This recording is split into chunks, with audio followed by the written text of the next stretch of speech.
So today's video is about the running shoe of the year. I know it's a few weeks early, but unless an unbelievable shoe gets released in the next couple of weeks, then I'm sure I can already talk about which shoe I believe is the best running shoe of 2022.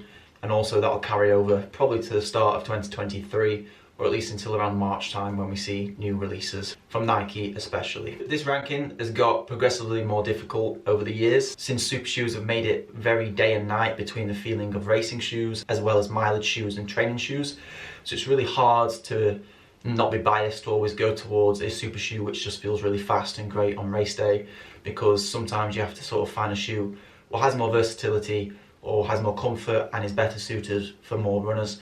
And that's sort of what I've gone for this year. Even though there has been some great super shoes released, ultimately they don't suit everyone. And also I kind of feel like they're very limited in their use case, and also the shoes that I've released this year haven't been everyone's personal favourites. Like, I know a lot of people don't like the Alphafly 2, some people wouldn't suit the Prime X Strung because of the instability. And also, to be honest, a shoe like this, the Metaspeed Sky Plus, I'm not a fan of in terms of how it compares to the Vaporfly. Some people prefer it and think it's the best super shoe on the market, so it is very subjective and how your form suits a certain shoe.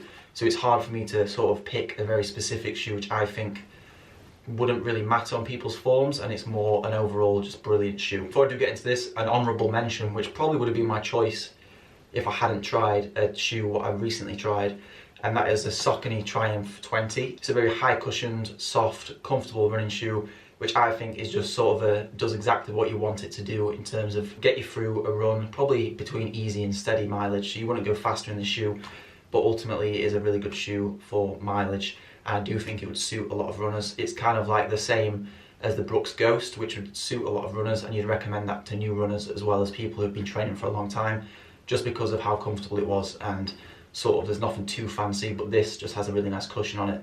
So up until probably the start of December, this was my shoe of the year, but there was one shoe which took that title very recently. And before I do go on to talk about the shoe, comment down below what your shoe of the year was and why. And also comment down below which the worst shoe or the most disappointing shoe of the year was as well, and we'll do a video on that too. So it probably won't come as a surprise because a lot of other shoe reviewers have also named this as the shoe of the year, and that is the Asics Novablast 3. For anyone who's tried the Asics Novablast 1 and the Asics Novablast 2, the third version is a huge upgrade to a range of shoes which are already really good. The first version was a little more agile and could handle faster paces better. The second version added a bit more weight and cushion, so it wasn't as great at faster paces, but still an all-around great running shoe. And the third version, with its new FF Blast Plus foam, is a perfect combination of the two, where you can go fast paces and also you can take it on your easiest recovery runs. So for me, it is a pretty near perfect running shoe. So firstly, the main strengths is, as mentioned, it's fast. Like, this can handle sessions if you want it to. If you would buy one shoe, this could kind of do probably the biggest range any running shoe on the planet could do. I know people say that about the Saucony Endorphin Speed 3, but ultimately the Saucony Endorphin Speed isn't as comfortable for easy runs as the Novablast 3, and this can still manage in faster training like threshold or even faster. I personally like using it for hill repeats as well as sort of tempo / steady run efforts and all my easy runs. The FF Blast Plus foam is phenomenal. There is only one other shoe which I would say leaves the legs feeling nicer after a run, and that is the Nike Invincible.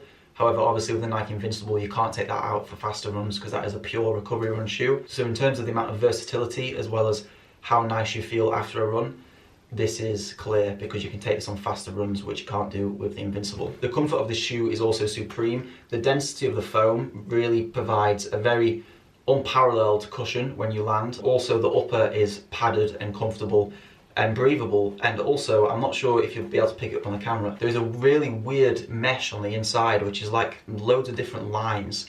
Don't know what that does. If anyone has a more scientific approach or reasoning for that mesh, then please comment down below. If anyone from Asics or Asics is watching, then yeah, let us know in the comments. And as mentioned, it is extremely versatile, which is a huge strength, especially for people who are wanting to buy one shoe or just get into the sport, who wouldn't want to buy countless running shoes for races, for training, for easy runs. So if anyone is getting into the sport, I would recommend this as the #1 option, purely because of the value for money of what it can do, as well of just how good the shoe is overall. And kind of like the Saucony Triumph mentioned earlier, there isn't too many problems where people wouldn't like the shoe, like stability issues or fit issues or lockdown issues. There's nothing really I've noticed which wouldn't suit certain people. Another strength is it's either extremely ugly or extremely nice. I can't really tell. Certain colourways look better than others, so let us know in the comments what you think of the design. I've gone for the light show green colourway, just purely because the laces, which you can't really see here, when it's dark, they light up. I just thought that was quite cool, and also it's kind of like an luminous colour.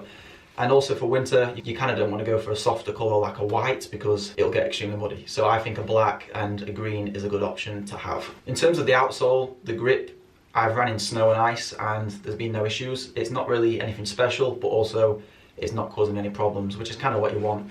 There's reinforced rubber on all the areas that you'd normally get some wear down on the shoe, which is good because that just adds to durability. But also all the other previous Novablast editions haven't really had any durability issues. Also, there is quite long laces, which is really helpful, especially in winter. When you've got gloves on, it just makes it easier to tie.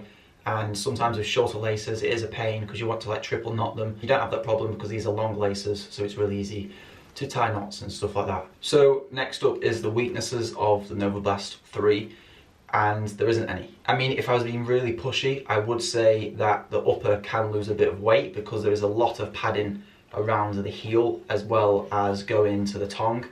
Even though this adds to comfort and makes a more comfortable, secure lockdown, personally, if I could improve it in any way, I would save even more weight by reducing the upper. And I know this might reduce the comfort and experience on longer runs and easier runs, but ultimately a lighter shoe whilst also having the same midsole and outsole, in my eyes, would be better.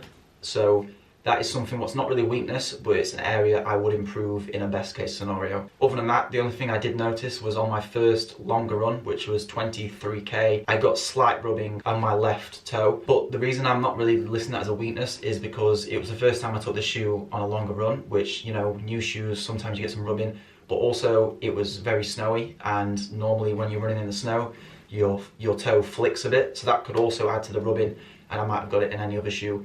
And also I wore some new socks and noticed I didn't really put them on properly. But I just want to include it just in case it is actually a weakness and people who hate rubbing might actually find it does, but ultimately I do think that was down to me and choosing the socks and also where I was running rather than the shoe itself, but that did happen, so I needed to include it in the review. There's not really much else to cover. If you've not tried the Asics Novablast 3, then for me it's the best shoe of the year in terms of what it can offer for you. It is currently my favourite shoe to do most of my runs in, unless I'm going for the faster paces in training. So yeah, the price also is good, which you can see on screen. We'll do dollars, euros and pounds because I know we get viewers from Europe and also in the US. Also, if you have tried the shoe, comment your opinions so other people can read more information about it and how it might have suited you, or maybe any other weaknesses or strengths you found with the shoe.